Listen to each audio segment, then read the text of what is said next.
Welcome to episode 25 of the Let's Talk Games podcast. My name is Dan. Next to me is Uncle Chunt. Good morning, sir. How are you? And Jamie, Mr. Jamie Nero. How are you over there in the sweltering weather of the UK? It's not. So it's been pissing it down for about 2 weeks. I just got to take a nice sunny break. Hence, I'm a different nationality this week. A bit different and more rested and ready to talk about video games. Oh, hell no. I've had a week of being back. I'm not rested in the slightest, but we can talk about video games. That's the thing that can happen. We can talk about video games. So in your travels, tell us what you've been playing, if anything, since the last time we spoke. It's been about a week and a half since we actually got to do this. Yeah, since we recorded one of these. Well, I've been back a week, so I've managed to play some actual video games. And I told you I needed to write this down because I knew I was going to forget stuff. So we'll start with Battletoads. Very fun, very funny. Played an hour and a half-ish of it. I like the humor. It is good. It is funny. I can see why people are being drawn to it. It probably helps that I'm not the hugest fan on the planet. Do you know what I mean? I haven't come from a lineage of, oh my god, I love the Battletoads. So I'm finding it quite humorous to play through, just, half an hour here and there. Just get a bit of a fill of it and leave it be. I wanted to get to Dontnod's new game, but I haven't started that yet. I can't even remember what it's called now, but one of you will point out, I'm sure. Tell me why. That's the thingamajig. Tell me why. Tell me why. Yeah, that's what I just need to remember. I just need to remember the Backstreet Boys. Yeah. That's how we need to remember it. I played a little bit more Assassin's Creed Odyssey, just through some side quests because I was just missing that kind of combat. And the reason I was missing that type of combat is because I went back to the Arkham games last week and was like, oh, this hasn't evolved very much, has it? And I really do like the combat in the Assassin's Creed games, and I just wanted a Batman fix. Played some Arkham Knight on the Game Pass streaming service. That holds up pretty well. What else did I manage to get to on there? Because there's some stuff that really did hold up pretty good. Destiny was very middling. I had a bad experience with it a couple of days ago, but then today I had quite a solid experience with it. So they're obviously tweaking things as they go. It's still in beta, isn't it? So that was fun to play. And I fully intend on playing through the second season of the Batman Telltale series because it's also on there, and I've been waiting to get it back on the Xbox because I had a save file at the end of episode 1 of it, and I can do that now. So that'll be my moving forward through this week. Final game that I played was Fall Guys. I bit the bullet and was like, I've got to see what this nonsense is all about, and it is hilariously funny. It's excellent. Hilarious nonsense. It's so simple, like, when everybody jumped on the Fortnite bandwagon, and it was a bit like, this is going to be for certain people. This is for everyone. You could give this to somebody who doesn't play video games and go, Takeshi's Castle or Wipeout or whatever your localized version of that show is. You can just give anybody and they'll recognize the concept instantly based on pop culture and previous TV series. And it's addictive. Making it into that kind of last 20 and then getting knocked off by some idiot that just stands still. Like, I'm having a lot of fun. Chunt, get it on PC, and we'll get some party games going because it's one of those things that you can just like tie in. Well, both of you do that, but Dan, you've got a free version on the PlayStation, so bit nonsense to do that type of stuff. But yeah, the only other thing I did get to was about half an hour more of the Avengers beta because that was while I was away, and it ended the day I got back. So kind of that evening, just kind of sat and was like, oh, I'll see if anything's changed. Nothing had changed. So looking forward to that coming out next week. That's what I played, and nice. I managed to talk for more than 30 seconds about it. Well done. Go, Chunt, you're up. Oh, look, I've been playing a lot of DC Universe online this week on my Xbox. Back to that. It's a bit of fun. I do really enjoy that game. Like, it's old as shit. Like, it feels old, but man, I just do enjoy it. You can lose a couple of hours just flying around doing some random missions and stuff. I do have an issue with there's content that I can't get into yet because my character is just not, because I don't play it, constantly, and I'm not doing raids and all the end game stuff. There are some instances that I can't do. So I just get smooshed very, very quickly. But otherwise, I can do the story-based stuff, and I'm totally fine with that. You can solo the whole thing. I don't have time to mince with other people in that game. What's your character like? Oh yeah, he's cool. Like I've got a Green Lantern type on my Xbox profile, because I bought the Ultimate Edition in 2016 or something, and it unlocked a whole bunch of power sets and chapters and story-based content. So I've been working my way through that since then. But yeah, the light-based powers are really cool, like creating light constructs and stuff, and I can fly around and all that. And just the whole flying between Gotham and then teleporting up to the Justice League Tower and then going back down to Metropolis, or going to the Chaos Realm, with Constantine and Dr. Fate and stuff. It's like, it's literally a DC comic fan's wet dream. So I do value the game, even though like a lot of people are crapping on it because it's aged. It's had a graphical update since I've last played it, which I was surprised about. But that graphical update was you playing it on PC? yeah. Well, yeah, it does look decidedly better on PC. Like I started a new character last night on PC, and am I delayed? Yeah, you've caught up now. You're caught up. Cool. Yeah, so I started a new character on PC last night and just streamed while I was doing that for the first time really on this new computer, and yeah, it was a pretty wild experience playing with my Duke and stuff, and it was pretty cool. I got a couple new followers and a donation. I was totally unprepared for that. I just jumped on just to shits and giggles. But yeah, it looks totally different on the PC, and the whole tutorial level just blew my brains because it used to be a lonely experience on the tutorial where you just appear and then you work your way through the Brainiac ship. But this time, you come out of your pod and all you do that you just created, and then Superman, depending on what character you're following, you get to choose between Batman, Wonder Woman, and Superman. I chose Superman, of course. And as soon as you come out of your pod, he's there waiting for you instead of at the very end. So they've changed that already. And he's like, "Hey, I'm Superman. Rah, rah, let's do this." And you're like, "Cool." And then you fight your way through, and then you enter this first room, and the Flash and the Green Lantern rock up, and you're like fighting side by side with the three of them. And then you progress a bit more, and then you find Wonder Woman and Batman in the last section. And so you're fighting literally side by side with the Justice League at the very start. And that never happened before. It was just you. And then when you beat the tutorial progress, Superman just appears randomly at the end. It's like, "Oh, good job." So this is awesome. It was already brand new to me, that whole feeling. And I got that sense of like, "Oh, this is so cool." Like I did back on PS3 when I first played it.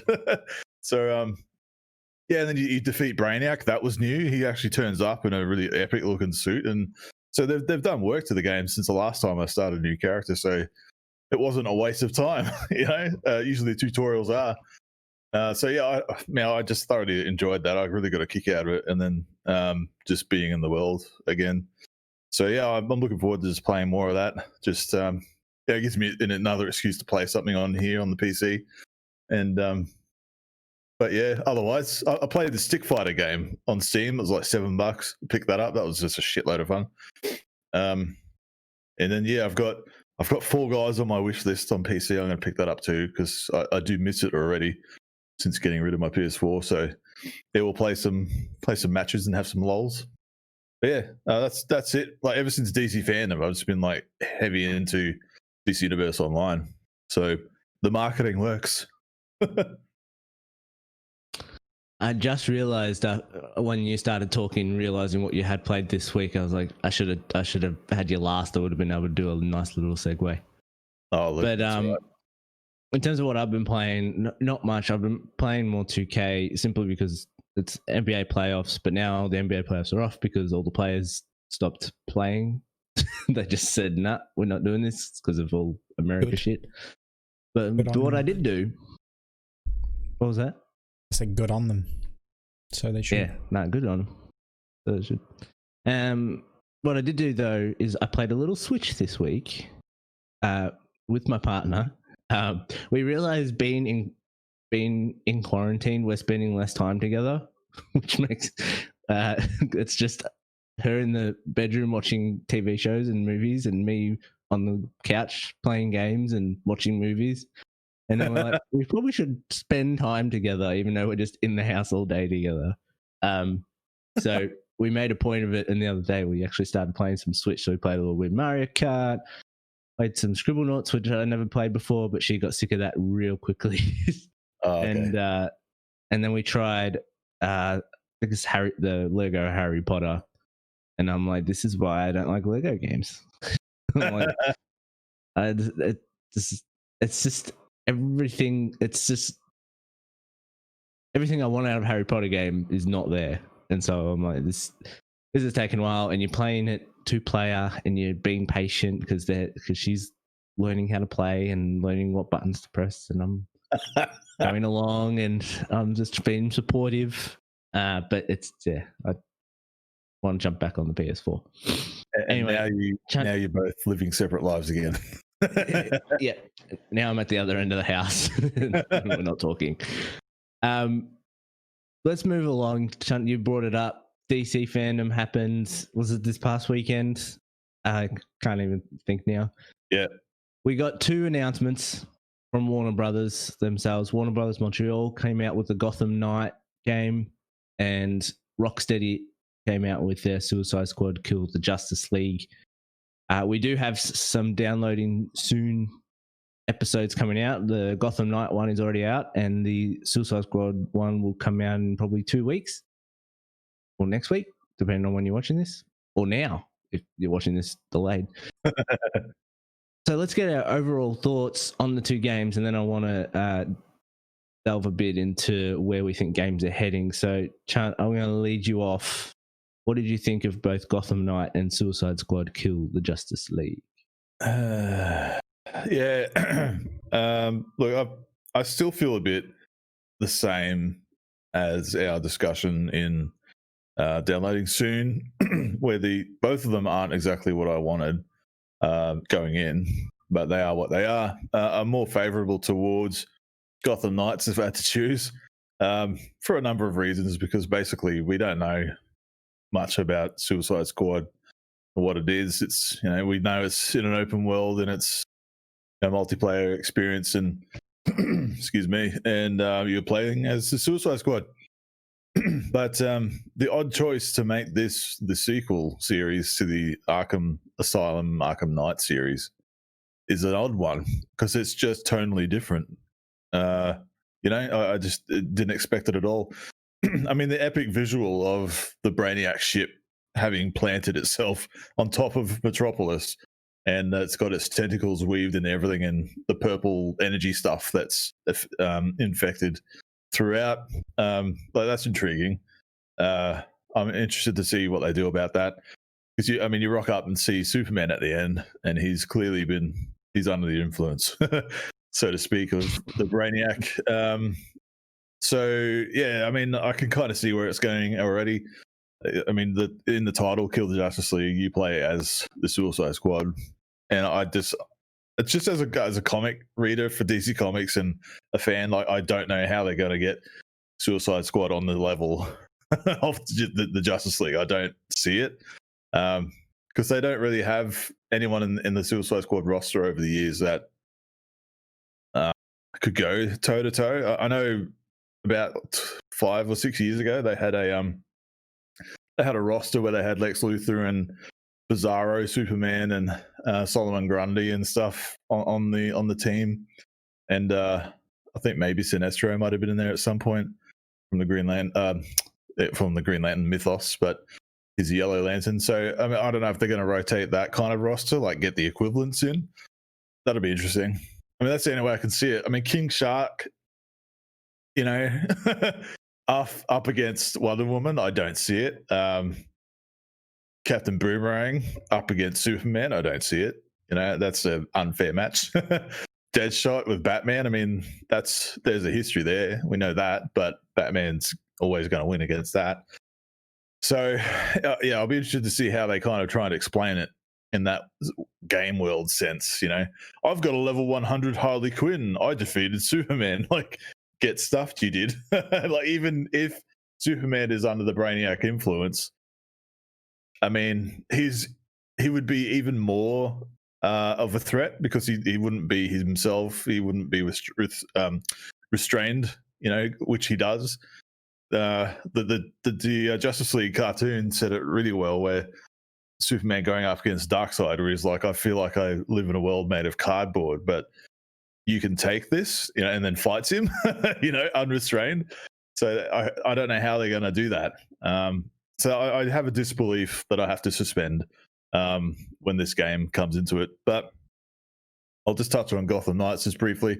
I was very negative in our downloading soon, more than I thought I'd be, and I still kind of am, just because I didn't get what I hoped we would get. And if they switched the games, if Gotham Knight, if that was set as the sequel series, it would fit in well, given the circumstances where Batman's missing. So whatever reason you wanted to put in there, spoilers for Gotham Knight, like Batman essentially walks away from everything and leaves the world open-ended. So this kind of fits in with that. And I mean, they could rework a few things. Obviously, it's not continuity, doesn't match for a few things already. But yeah, I don't know. Just very interesting choices. As opposed to Suicide Squad, that feels like a Sunset Overdrive, hero shooter. That's that kind of vibe that I'm getting. But yeah, I know you're trying to jump in there, Dan. But yeah, Gotham Knight. I don't know. Go watch the downloading soon. You'll see why I'm disappointed about it. But I have other wants.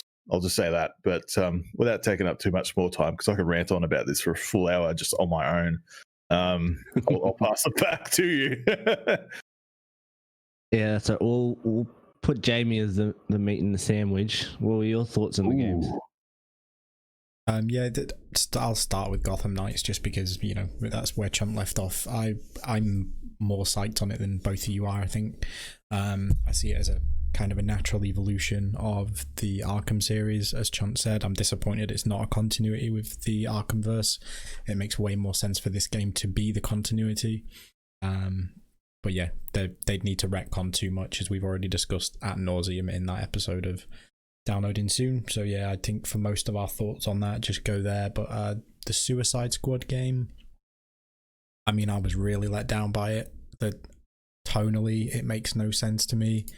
And I get that they're leaning heavily into the the kind of slapsticky nature of the movie, or at least the one we've got.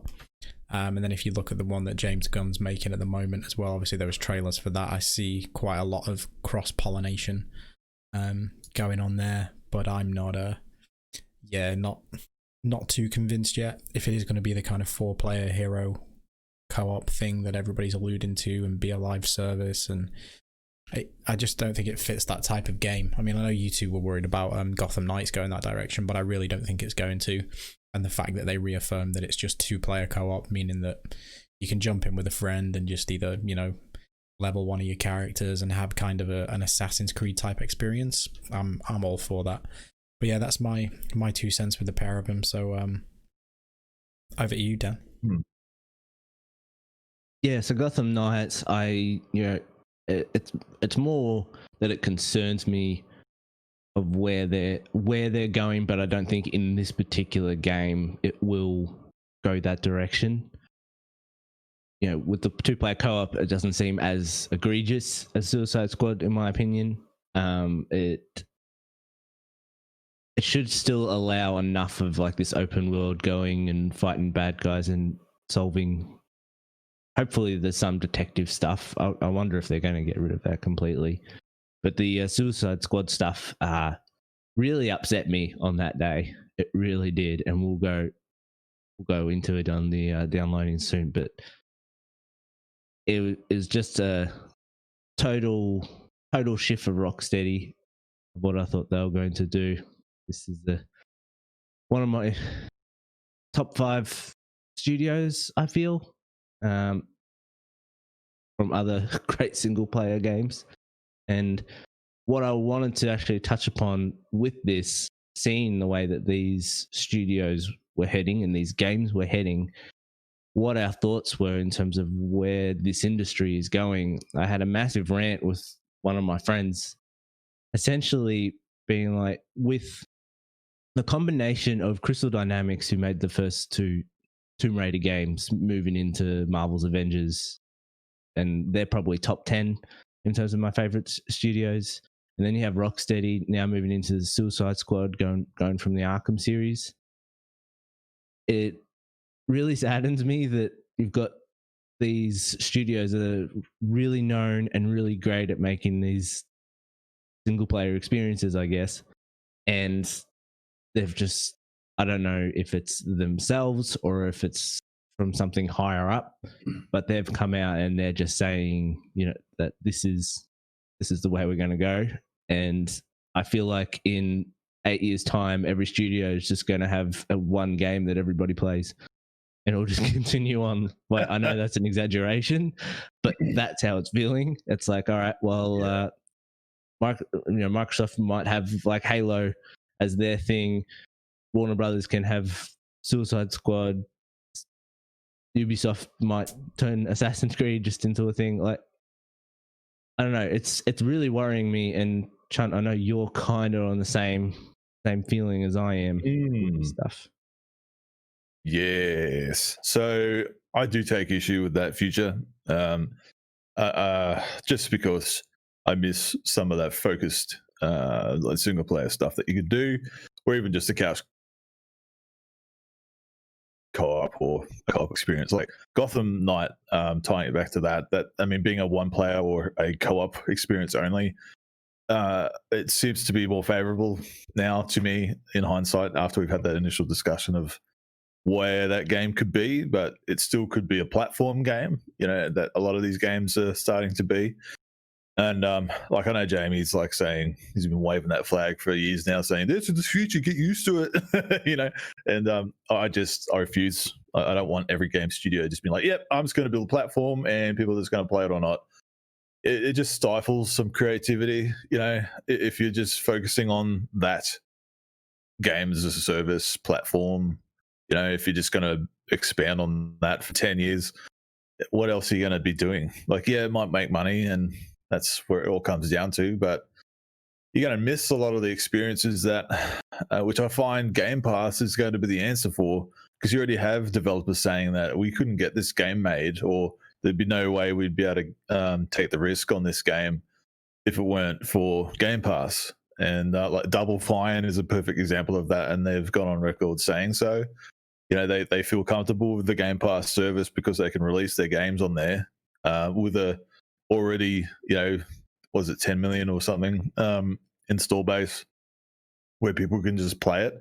And I don't know how the back end works as far as the money side and how they get pulled from that, but there's a lot of good vibes and news coming out from that service that developers are saying, like, yeah, we'll just put this out, like Grounded. Like that wouldn't get really the legs that it has now if it was just on its own. And putting it on the Game Pass, like, it's got millions of players already and it's still in preview, you know. And so there are some success stories to come from that kind of a game and the developers pushing for it. But I just think if we were in a world where Game Pass didn't exist right now and it wasn't this positive machine that's been built over the last few years and going forward in the next gen, I mean, yeah, like if you had everything as a platform, that's all you would have, you know. Like I don't want that world. You know, I mean, I'll draw the line at DC Universe Online and Gotham Knights and Suicide Squad as a DC fan, but you know, I want more DC games. But overall, if Halo and Gears of War, like my big games that I've loved for, you know, forever, if they start coming out as like, here's a platform, we're going to have it broken at launch, but we're going to patch the shit out of it for 10 years, you know, like most of these games are, I just will be like, all right, I'm going to go back to my 3x3 cube shelf back there with all my original Xbox and 360 games and just be like, all right, I'll just return to this world for a while. So yeah, that's another rant. I'm taking up a bit of time there, but I'll just give you my thoughts and I'll hand it over to Jamie now. Jamie, tell us the I agree. thoughts from the other side of the bench. I agree with both of you to some extent. Like, I know you said like the writing has been on the wall for years. I remember even having conversations about this back in the Game Plug days, saying, look, like, get ready for this because everything is going to go this way. And you know, a scenario where I don't like to be proven right, because I too enjoy a 6 to 10 hour single player campaign. It's getting to the stage for me where there's so many of these service-based games that, you know, life happens, adulthood happens, and you don't have time to play all of them or invest in them. I mean, I look back now, like Destiny's my one that I am attached to, right? And I have been for 6 years now. So there's an attachment there. When there's new content, I come back. Some seasons I play more than others, depends on how invested I am. Like at the minute, like I played about half an hour this week, mainly just to piss around with Game Pass on Android, and then there is the whole Solstice thing going on, and I want to get some Solstice gear. I've done it every year, but I'm not motivated to do it, so I'm not going to get everything. I'll probably eventually get through one set, but add to that, have I been able to keep up with the likes of the Division 2? No. Like, I fell away from that when the expansion happened. I still didn't go back. I went back during downtime, played the expansion, and put it back down again. So I'm all for these experiences that maybe can be built upon, but they don't need our attention every day of every week of every month of every year. And something that Luke Smith, the game director at Bungie, said, I think it wasn't even this past year, it was the one before. He wants people to treat Destiny like a hobby, not like their life.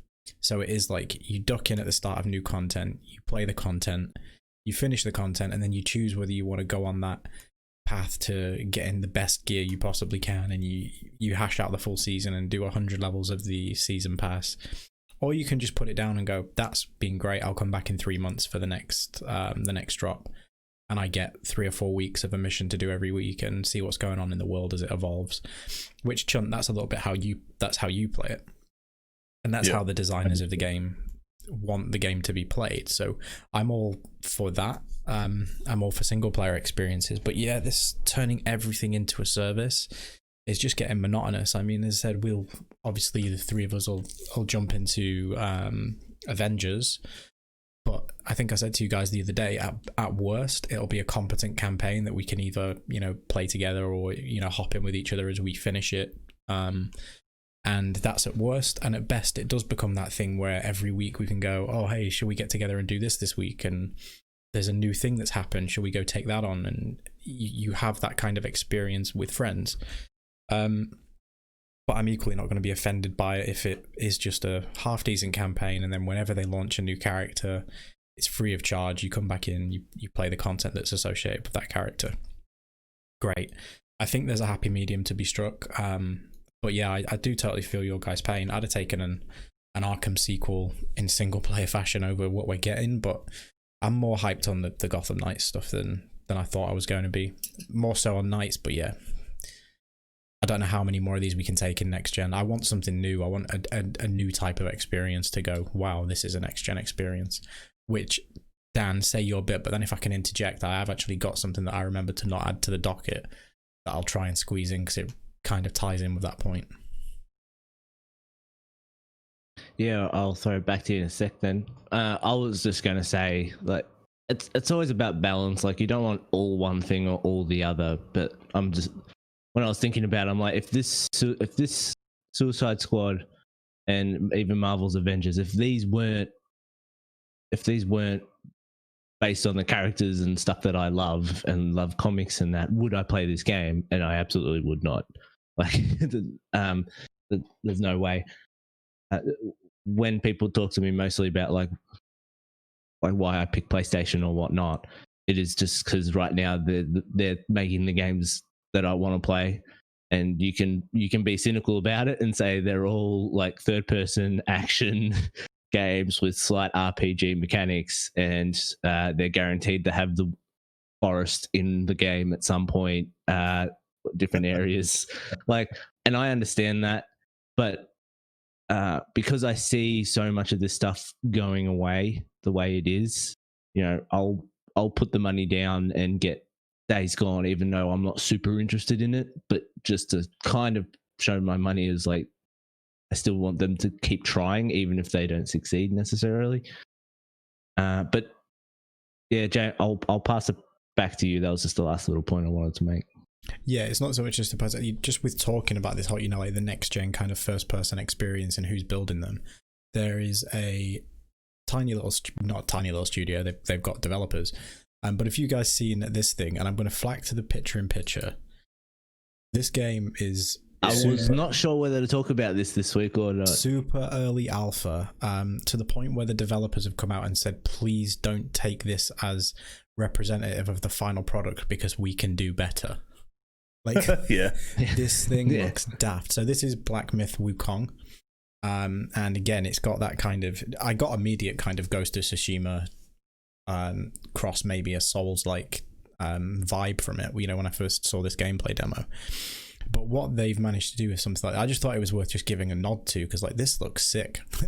It looks like an evolution of Arkham type combat, which we've been talking about, in kind of a next gen setting for a single player experience. So yeah, I just thought I'd cut to it. Have you guys seen anything about it? I don't know what your opinions are. Yeah, man, I couldn't believe it when I saw this, and I was on the fence of like, nah, this has got to be bullshit. You know, this is some kind of pre-rendered, you know, effort to some degree, because I'm like, that the smoke, you know, the smoke looks too good, or the fur on that giant, werewolf creature looks too good, or the fact that he transformed into it seamlessly and back. Yeah, exactly right. You know, and then there's a shot where he's flying on the cloud, and no, that can't be right. Look, I just think, man, if this is how, look at this shit. I mean, that's just the lighting and everything. It's like, nah, come on, because we haven't seen really something like this, even leading up to next gen stuff. You know, that it's been kind of lackadaisy on what our expectations will be on what next gen games will look like, particularly a game style like this. And like, clearly this has been developed for PC and whatever else, but this is on Unreal Engine 4, not even 5, you know, and it looks this good. I mean, look at that smoke, man. I mean, you don't get that shit, you know, at the moment. And I know I'm hyping up smoke, but I mean, smoke is hard to do. You know, smoke doesn't usually look good on games, and the lighting and the fur and everything, and the fire, and man, I'm amazed by this. And it, you know, coming out of China, you know, I think they're ex-devs from a Tencent studio or something like that, and that they're doing their own thing. And for them to be totally humble but baller at the same time, to be like, yeah, no, you know, just wait, you know, we can do better. Like, this was just a tech demo kind of level thing. It's like, get out of here, you kids. They did say that they have moved the development into Unreal 5, or they are planning to. Of course they would. I mean, that would future-proof the whole thing. But I do hope this gets like console support. You know, I don't want it to get stuck on PC. Like I said it about Fall Guys, where that should be on everything. And I think like the reception this game has had already, this should be on for everyone. Although the amount of people I saw calling for Phil Spencer to go get over there and tie these guys up was ridiculous. The amount of people that were just like, Phil, there's your next gen game. Yeah, right. You know, you could see that happening, but and as an Xbox player myself, like, I'm not going to be too angry about it. But you know, like, I just hope everybody gets to play this.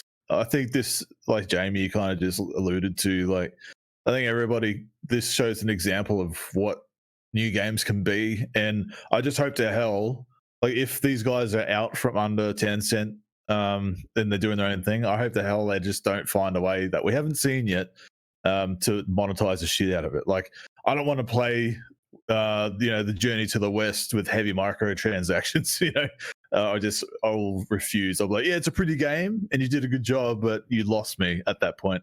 So I do fear it, just based on our just conversation about platform games and that kind of dev cycle and games that come out. But look at this shit. You know, I can rant on about this game. I was blown away by it, so I'm just going to shut up and just hand it back, because there's other people in this conversation.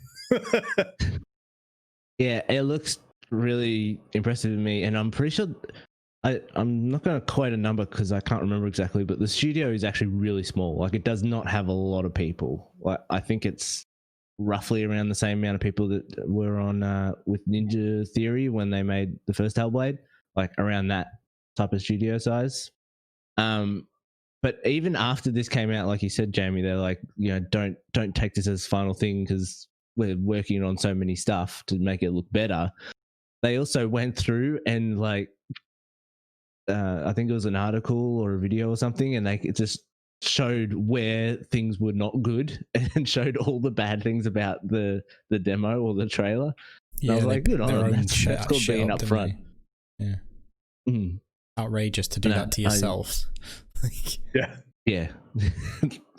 It's pretty honest. Fair play to them though, but no, I just thought it was worth us giving this a mention because it does look absolutely insane. 100%. It puts a lot of developers on notice. Especially the ones making Fable. Yes. Yeah. No, true. So we'll move along now, I think. We'll move along. Gamescom was just this past couple of days. And not too much to talk about, but I just wanted to see if there's any games you guys want to talk about. I might lead it off. I'll lead it off with Ratchet and Clank. I'll be right back. Simply because... Yeah, sure. That's how much he gets. That's what he thinks of Gamescom.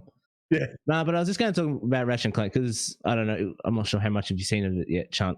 But Ratchet and Clank, like 2 minutes tops of the whole thing. A recap. But Ratchet and Clank essentially shows off the same gameplay demos we saw in that PS5 announcement that we saw back in June, but it's just the whole level rather than just the little snippets of that level. I still think that is quite possibly the only game so far that I've seen that is like actively out there being like, we're showing you all of the different things the next gen can show off, whether it's the fast loading times, whether it's ray tracing, whether it's the 4K, playing in 4K. I think the only thing it doesn't do, I think they're doing it in 4K 30 frames and not 60 frames per second. But I feel like it's the only game that's kind of showing that stuff off of anybody, even Sony, with the announcements they had. So I'm not sure you only saw the 2 minutes. Oh, I said 2 minutes just as like, I didn't see much. But I saw enough. I watched the video with Maximilian Dude, and he did like a 20 to 30 minute recap on it. So I wasn't going to sit there and watch like 2 or 3 hours of this because, reasons. Other things to do. Yeah, and look, Ratchet and Clank looks stunning as hell. Even if it is only 4K 30, people are having a whinge about like, get over it, man. Like, I know people want the 60 frames and shit, but you just look at it. Like, games don't need to be that. If it's built well and looks like, look at that shit. It just looks amazing, and the stuff that it's doing. Man, you'll get over it pretty damn quick. Like, I refuse to accept someone will play this for 10 hours and be like, I wish there was 60 frames, that people do online. It's like, get over it. But yeah, you're right. Like, this is really the only game that we know that's been showcased and legit running on hardware. And it's not a CG trailer, and it's not a pre-rendered or pre-prepared thing. And it's not like an unfinished mess like Halo Infinite. So, I mean, they've definitely got that going for them on the Sony camp of like, this is the thing and this is real. There's no, shades and mirrors and smoke and all that kind of stuff happening to hide anything. It's just, here it is. And it's not as, you'll notice when they're pulling the different dimensional gates or whatever you want to call it, there's not any stutter that I noticed on the first reveal. So, man, like, yeah, if this is a good example of what we can expect, like all the particle effects and all when they're breaking all the boxes and stuff apart, like all the elements that are appearing on screen, like it's all busy, a lot of life to the world, like all this stuff happening in the background, and like it's massive. I'm happy for people that are fans of the game, and those who are picking up a PS5 at launch. This is a launch window thing. So whenever that could be a couple months after launch or at launch, who knows? But yeah, otherwise, like the whole the whole thing didn't really have much, really, much of a surprise reveal, or it was kind of he's just the leftover stuff, I guess. And like we've talked about it ad nauseum, which is the popular term to say lately about the whole game industry and the lead up to next gen and how we're just not really seeing much. And we all know why. Like we're living it. We just have to accept it. But I am getting a little tired of things being built up and they're not delivering like they used to. And I understand everybody wants their time in the sun, and everybody thinks they've got something to show. But I think for a while, I think these things need to shut down for a while and just go away until you've got something legit, to show and have all the information. And our previous conversations about this constant cycle of the new thing all year rather than just the one kind of week that we used to really deal with at E3. I think this year has just proven that it's not a good way to do it because everybody's over it. It's just this constant, it's not like a spike and then we can kind of, lull and get excited about things. It's just like a constant like medium of mediocrity, and nothing impresses. And I'm tired of it. So everybody, I want just to go away, work on your stuff, and come back when you actually have something good to show. But look, that's probably a bit pessimistic. But yeah, Ratchet & Clank, cool. But Xbox, what are you doing? What are you doing? Nobody's really seeing anything.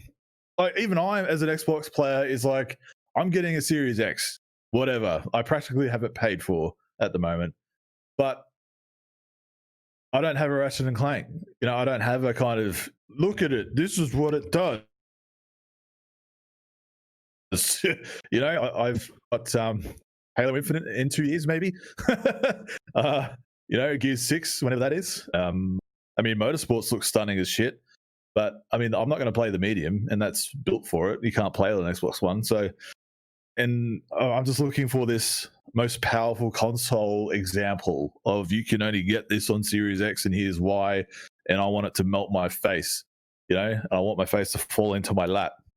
That's what I want. But not getting it. Anyway, this is about GamesCom, but I think the fact that we had a Game Pass trailer at GamesCom with the same kind of music of like it needs whoa-whoa-ohs in it, and it's just a showcase of games on Game Pass. Like we get it. And I am concerned that's what they're going to be leading with. It's like, this is our flagship for the next 2 years and it's Game Pass. Please like it. I am starting to get concerned and the conversation online is turning sour. I'm seeing it already. So, yeah. Back to you in the studio. Jamie, did you see much of GamesCom? And if so, this is apparently the end of that 4-month Jeff Keighley initiative, I guess if you call it. Was it a success? And no. I don't know the answer. And I think Jeff Keighley had he did the right thing in saying, look, you will get to see stuff you haven't seen yet, but temper your expectations. And the fact that people are now actually coming out and saying that, do you know what I mean? I would have been I need to be online to watch this as all this happens because there's going to be mad shit happening. And then when he said that, I took the complete opposite approach. Dan, I think the other morning when you rose from your pit, we were chatting and I said to you, have you seen anything yet? And you was like, no. What? And I was going to sit down and watch the whole thing. And then I was like, do you know what? I'm just going to watch the YouTube breakouts because there's nothing here that I'm seeing that I feel like I've missed. Maybe other than Call of Duty, which I know is going to segue nicely into your next topic. But yeah, other than Call of Duty and the Ratchet trailer, there was nothing else really there. Godfall did an 11-minute kind of director's commentary, but I'd seen it all already. It seemed like they were retreading ground that they'd done with a few YouTube personalities a few weeks ago, so it was nothing new to me. But yeah, I'll let you transition into Call of Duty, and I need to transition to the other room to deal with a crying baby. So walk away. You do that. Well, while Jamie's doing that, I actually will talk about couple of highlights from the Gamescom that I saw. They're small and they're so minuscule that you would have totally just skipped past them if you weren't looking. The 12 minutes game, which we've seen before, where it's literally the same, like a loop constantly, and you're trying to figure out how to finish the loop. And they announced that that Daisy Ridley is voicing the woman, and James McAvoy is voicing the dude. And I'm like, that is awesome. That's awesome. Yeah, that's very cool. And I was about to say freaking Hugo Weaving. It's not Hugo Weaving. Willem Dafoe? Willem Dafoe. Thank you. I don't know how I got those two confused. Oh, they're good to look. But like, and you know, from Willem Dafoe from such properties as Beyond Two Souls. Yeah. But I thought that was great for that game. Like, and that's coming to Games Pass. I'm like, fuck yeah, I'm getting it. That whatever that comes out, I'm like, I'm getting that. Nice. Then the other one was this Lemnis Gate. Did you hear anything about Lemnis Gate? The Lemnis Gate is a multiplayer shooter where think of like if you're playing Capture the Flag and you have a 20-second limit to get your character to go get the thing and come back type thing. And after that 25 seconds, the player from the opposite team comes in and plays their 25 and they see what you do. And then they try and stop you. And so it's this constant thing of someone playing every 25 seconds and trying to get the Capture the Flag. But it's like this, it's like a live, die, repeat Edge of Tomorrow thing where it's just every 25 seconds it ends and you're just trying to get the ball type thing. And I was like, that's really creative. I did hear that it was similar to another game, but I didn't even check that one out. Well, that's interesting. You mentioned those two small games. Like, I will say though, not to sound too hypocritical, where earlier I've been going on about the long games and how big games are, and you know the platform type stuff, and like, yeah, that's cool. And when it's good, it's good. But man, lately I've been playing a lot of smaller games, like a lot, you know. And yeah, part is to thanks for Game Pass. Like I do use that.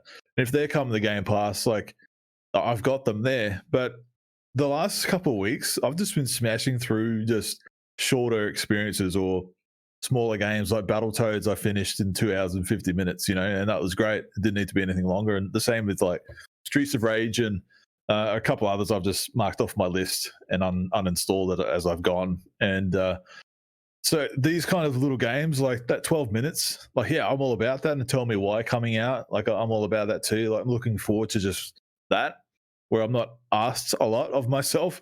You know, I could just have this experience for a couple of hours. So that's cool. I did notice this Gamescom thing where there was a bit of that, like smaller games coming in rotation. And I look forward to that more than these big platform games. So that 25-second game that you mentioned, that sounds very interesting. It could be a lot of fun by the sounds. So yeah, that's cool. Oh, welcome back, Jamie. Hi. I'll push forward onto Black Ops Cold War. It was announced this week. First off, what did you boys think of the trailer?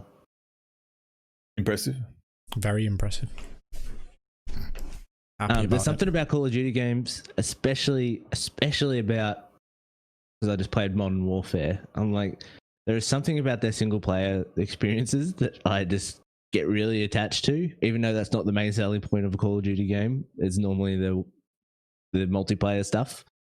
But we'll talk about a few things. One about in terms of how they're concentrating on bringing things to next gen. But I actually wanted to concentrate about what they're doing in the single player, because this hasn't really been talked about this week. Like I randomly found this article on Eurogamer about it, and I hadn't heard it on anything that I was watching during the week. So it's because it's set up as a direct sequel to Black Ops 1, starting in 1981 and continuing through the decade. I'm getting all this information from Eurogamer, just in case.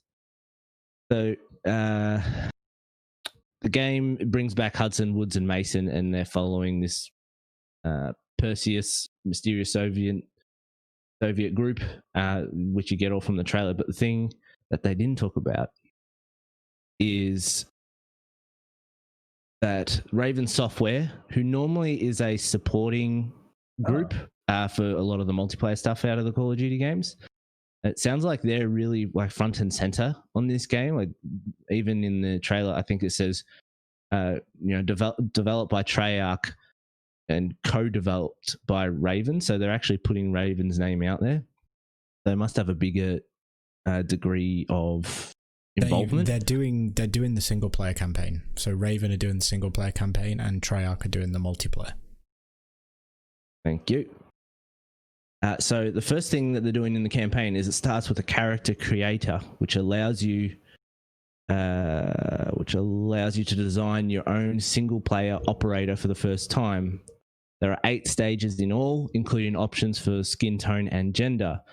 While you can specify all of these options, if you like to create a character, sorry, still early. You can do it. While you can specify all of these options, if you like to create a character suit your preferences, you can also leave them as classified and end up with a more blank slate like Call of Duty's in the past.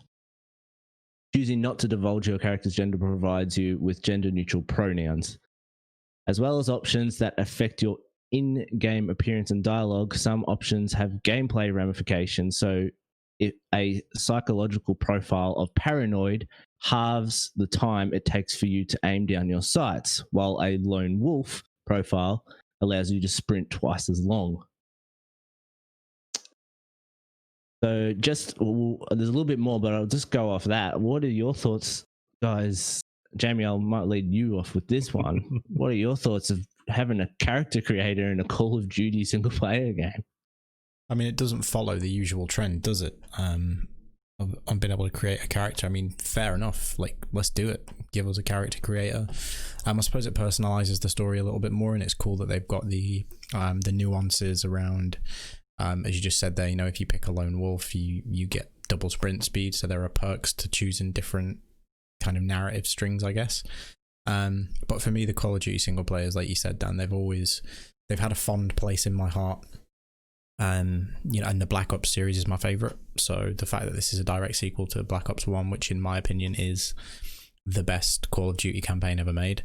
I know people are going to hate on that, and Modern Warfare 2, yeah, they're very good games, but I think the storytelling in Black Ops 1 was the best the series has ever produced. So yeah, I'm keen to see what happens next, because those characters I do have a fond attachment to, and the fact that they're all kind of back, the band's back together. Yeah, I'm keen for it. It seems a bit like like an 80s, 90s kind of, just like, yes, you'd expect Sylvester Stallone and Arnold Schwarzenegger to be in this if it was a movie. Chunt, I don't know much about your history with Call of Duty. Yeah, it's not long. The last one I really enjoyed was Modern Warfare 2, back when it was out, and never really delved into it again. But I do appreciate the series for what it is on a campaign level. Like, it's the equivalent of the summer blockbuster every year. They're just massive experiences, massive stories. You can just strap in for a ride, and we need that kind of stuff. Like, you don't need a lot of this just mid-level experiences, and you want to go have your face blown off by an explosion or whatever. Like, I just finished watching Rambo Last Blood last night, and that was so refreshing. It was just the old school action movie. Like, I love that shit, and Call of Duty is kind of like that to me. And I think they learnt their lesson with, they had those people saying nobody plays the campaign, or not many people play the campaign, and when they cut it out of one of their recent things, it was just the multiplayer experience, and you had this whole portion of the fan base going, what about us, asshole? We love the campaign, and then we'd roll into multiplayer if we want. We do exist, and they've come back in recent times to go, all right, shit, here's a campaign, have it. So this trailer looked cool. Like, I mean, I don't know how indicative this is going to be of the actual game, or it's clearly a CG trailer, but it looks great. And the whole creator character thing, it's always a good experience if implemented well, and it sounds like they are considering it quite in depth with whatever you choose affects your gameplay, and that's a good thing, I guess. It just makes it a bit more unique. You're not just playing a baseline thing that just looks different. So that's a good way to go, I think, and it gives you a bit more replayability if you wanted to have another character slot or whatever. I did laugh at certain aspects of that creator character thing, but that's just some personal stuff. But I was like, whatever. I rolled my eyes at it. But look, it's good. It's something for everybody. You know, they're going to appeal to as many people as they can. Good on them. Whatever. So yeah, cool. I'm not in interest of picking up a Call of Duty. I just, you know, I have enough first-person shooter experiences. Like, I just don't need another one, and I don't feel like paying $100 just for a Call of Duty game. Like, it's just not my thing. I'm not interested in playing the multiplayer, so I'd be only buying half a game. That's kind of what's kept me away from it. If they sold it separately, like if Raven is doing the campaign and whoever is doing the multiplayer, if they kind of gave the option of buying either or, you know, then I probably would do that because, you know, as I just said, I don't really like playing the multiplayer stuff a lot. I've got other games for that. But yeah, cool, awesome, man. That's probably the biggest news coming out of that event. So hooray. Before I touch upon a little thing, I thought that was one of the best changes Jamie's ever done. He managed to switch and not be there at the same time. Like, that's incredible. Yeah, so only a couple of other things about it. They're talking about how the levels are going to open up a little bit, and the fact that if you discover enough of these specific evidence that you can discover through these levels, if you discover enough of it, you get to actually do some optional missions as well that feed into the story but aren't necessarily like mainline, which I think is cool. It's a little bit of explorability but still keeping you moving forward. And then yeah, they talk about that they're bringing in like Hitman style aspects to some of these levels in the game. And I'm like, yeah, that's cool. Like, this is the first time. Like, I really, really liked the World War II Call of Duty, and I really like Modern Warfare that I just came from. But they are just Call of Duty again. This is like they're actually finessing and playing with the structure of it. Where I'm like, well, it's only taken you 13 years or something, but I'm glad you're doing something a little bit different. Yeah, it's about time to mix it up a little bit. Hey, like, you know, like I just say, like, I'm all good for a ride of an experience like Titanfall 2. I think that's the most recent kind of game that's in the similar vein of as far as, you know, just a non-stop kind of action ride. And that was such a lot of fun. So for them to come out and have a mix up, like, that sounds interesting. If you got like Hitman type experiences in it, cool. You know, why not?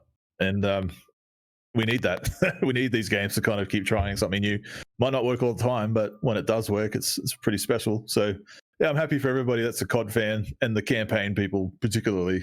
Like, they've got another one to look forward to. It's not just a battle royale, you know. Yeah, so I have the same feeling as you, Chunt, because I only play it for the single player, so that's why I normally wait more than a year, essentially, from when it comes out, so the price drops to about where I would pay for it, like $50 or $60 or something, and then I'll buy it and play it then. But the last thing we got out of all this Call of Duty news was also we have another type of upgrade plan through to the next gen with these games. And you know, just to confuse matters more, because we had the 2K model, we have the Avengers and Cyberpunk model, which is just, you know, it's free, and then the Control model, which is hilarious, which I might, if we have time, I might pull up that quote from earlier in the week, what 505 said about that. But in terms of how COD are doing it, I feel like this is closest to what it was last gen, where essentially you purchase the game on current gen for, let's use American dollars, $60, and then if you want to upgrade it to the next gen, you spend an extra 10. Yep. And it's a digital. It's a digital. I think they also mentioned with like PlayStation 5, if you bought the disc on PlayStation 4, you spend $10 on the store to upgrade it, but you still need the PlayStation 4 disc to put in the PlayStation 5 to have it play. Wow. So clearly we know now that PlayStation 4 discs will work in the PlayStation 5s. So that's a little bit of news. But the other thing is they're also selling like an Ultimate Edition for like $90, where you can literally just go between the two consoles for some reason if you wanted to. So you can play it on PlayStation 4, then go to PlayStation 5 and go back to PlayStation 4. Like weird stuff happening. Far out. Is that it? So yeah, so in terms of probably your side of the thing with the Xbox, it's very interesting because you'll be able to play the Xbox One version on your Series X, but it just won't get the Series X enhancements. You just have to pay that $10 extra to get that. The next gen premium. Wow. I'm not sure how you feel about this. I thought this would be basically be the way that most studios and publishers, would go with this. Did you think any different, or how did you feel? The landscape's changed, man. Like this happened with the transition from 360 to Xbox One, that generation. We had that stuff happening, and that kind of at the time made sense because it was new ground, but it's been a long time since, and the landscape's changed. Way to monetize your next gen entry. Like, holy crap. I'm not surprised given, Activision and EA and all that. Like, I'm really not surprised that they're doing this. I think it's just dumb. It's not consumer friendly at all. It's not got the consumer's best interest in mind. Your PS4 disc essentially is going to be an authenticator, literally. That's it. You may as well just wait and buy the PS5 version at that point. Why you're going to buy a PS4 disc, but in order for this disc to authenticate on a PS5, I need to pay $10 to get what essentially is going to be another, I would assume, a full download of the PS5 version of it. So you need to put the PS4 disc in to read that and to be like, yes, I do own this game. And why would you buy both games? Like the definition you just said, so you could play it on both. Why would you bother? I just think it's so dumb. Like, really, the smart delivery thing is like, yep. I mean, that just cleans the slate. Go, if you want to play this game, just buy it and we'll sort you out. But that's just going to make more people go, all right. Anyone that was on the fence is going, cool, I feel comfortable with this purchase. And that's kind of what you want. I mean, that's going to incentivize people to buy it more. This makes sense to me. I don't see how anyone's going to lose money in that deal, as opposed to you're going to have people like me who would be like, oh, wait, so this is out on PS4 in a couple months, but I don't have money for a PS5 yet, but I want to play it. Maybe I'll just put my money towards a PS5 and then grab the game later. So they've essentially just lost the sale. Confuses the shit out of me, and I'm not surprised. It's just the stupid big companies just monetizing everybody as much as they can. So jack of it, man. Like, as much as flack Xbox gets, fuck off. Like, I mean, smart delivery up your ass, man. Like, that's just great. And it's an opt-in thing, but it's good to see that developers are opting in for it. Yeah, I'm not going to rant on about it. That's just the dumbest news today. Jamie, I gave you a compliment while you were gone before, saying that you did probably the greatest switch ever, where you switched the scene back to the three of us and you weren't even there. It was pretty impressive. Clever movements, when you got a child that needs to drink some milk, you got to let him drink that milk. 100%. Yeah, I caught all of that though, and I mean, as much as I agree with absolutely everything you're saying, Chunt, it's going to be the highest selling version. They will sell it like hotcakes. And in some ways, I get it. In other ways, I don't. I mean, the only thing other than lining Bobby Kotick's pockets with millions and millions of unnecessary dollars that Activision are interested in is probably the fact that they have to ship essentially two versions of the game. Like, you have to think there's some work that goes into making a PlayStation 5 version compared to a PlayStation 4 version, and etc. But yep, it's typical of them. Although you said it was typical of EA, and interestingly, they're not doing it. They are on the Xbox bandwagon of yep, you buy it here, you get the version on your new machine. No questions or money's asked.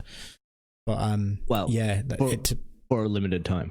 For a limited time. Yeah, you have to upgrade by, what is it, the March of the following year or something, or by the time the next year's game comes out. I think that was the deal with Madden, wasn't it? So yeah, I mean, it's this generation is going to get more expensive. I'm fully prepared for it to get more expensive. And I am in the camp of, you know, it's like, oh, people go, oh, there's these people that are like, games have been so cheap for so long and they should get more expensive. Some of them should. Do you know what I mean? If we're talking about an experience that is a Cyberpunk or is The Witcher, yeah, all right, I'll pay 80, 90 for it. Do you know what I mean? Because it's so big and so expansive and you're not trying to shovel microtransactions down my throat. But if you're Call of Duty, where 3/4 of your monetization scheme is microtransactions, and you're also putting supplementary costs onto just buying the game anyway, yeah, it's just Activision. It's typical of them, like you said. So, I mean, either way, I'm not going to be a day one for this. I think I'll wait just till I want to play the campaign, like you said, Dan, and when it goes on sale, whether that's later this year or whatever, I'll pick it up then. I agree with you there as paying extra. Like, just an example, Gears 5. Like, I bought the Ultimate Edition of that, and that was like 120, 130 or something like that. But I got everything except the operation packs that came out afterwards. Like, this is additional like multiplayer packs that are like $20-$30 a pop, you know. And I'm just like, what the fuck? Like, what's the point of an Ultimate Edition? You know, I would be fine in paying. Or if Gears 5 came out and was like, this is the base monies, you know, $120 or $130, but you're going to get everything, I'd be all right. Let's do that. Just don't monetize my ass next year. You know, I'm all about that. I'm cool with supporting it. But you're just going to see that happen, I think, where they'll put the base game out and it's going to just keep releasing shit. I don't know, man. Like, I do get frustrated with the plans that they keep coming up with and figuring ways to kind of just squeeze out more money from it. And yeah, cool. You want the game to progress, and like Avengers coming out saying all DLC is free, Cyberpunk saying all DLC is free, and it's no extra cost. So there's somewhere it doesn't make sense. You know, why are some doing it when the others aren't? That's what I don't understand, and how it meets in the middle. I've had yet someone to explain it to me, because I'm obviously missing something here. But yeah, do you guys know? I'll ask you guys. You guys seem to know things. I think there's a reasonable way to do it, and I think there's a greedy way to do it. There's several greedy ways to do it. There's probably one reasonable way and several greedy ways. And at the moment, 3/4 of them are picking the several greedy ways. Fortunately. So before we finish up, just going on top of that and talking about being greedy, 505 came out about the Control Ultimate Edition, which we spoke about the other week, and they made an announcement about it, and it is the most ridiculous thing I think I have ever read. They said every avenue we pursued, there was some form of blocker, and those blockers meant that at least one group of players ended up being left out of the upgrade for various reasons. As of today, we can't offer the upgrade to everyone, and leaving any one group feels unfair. We understand that it is not what you want to hear. 505 points out, if you have the Control base game, the expansion packs, or Season Pass on PlayStation 4 or Xbox One, you can play Control on PS5 and Xbox Series X through backwards compatibility. This will get you an enhanced experience, 505 said. It didn't clarify what exactly that means. And then they follow on 505 saying, the objective of the Control Ultimate Edition was to not release exclusive content on the next-gen platforms, but to offer the full Control gameplay experience to new Control players in a single, easy-to-find product. The PlayStation 5/Xbox Series X versions of Control contain the same content as the current gen game, though they do take advantage of the power and features provided by these new consoles. That is just saying the game obviously works through backwards compatibility, but we just wanted to make you pay for the game again to get all of the features, not just a little enhancement. And we can all do with a the little only thing they're talking enhancement. about is it's load times and ray tracing. They're the two things that it's going to do, because that's what it does on PC. Hmm. Which might I add that edition's still coming out on PC. For who? I don't know. I genuinely have no idea. All right, Yeah, this has been a bit of a long episode. I probably should wrap it up now, boys. Thank you for joining me this morning and this evening. Thanks for waking me up, Dan. That's all right. But anytime, well, apparently every time, but anytime as well. Yeah. Thank you, Chunt, at Uncle Chunt. Thank you, Jamie, at Jamie Nero. And I'm Dan, at Clemo24. Watch our Downloading Suit episodes, and thanks for coming back again next week, whatever. Forever. Next week when you wake him up, remember to wash your hands.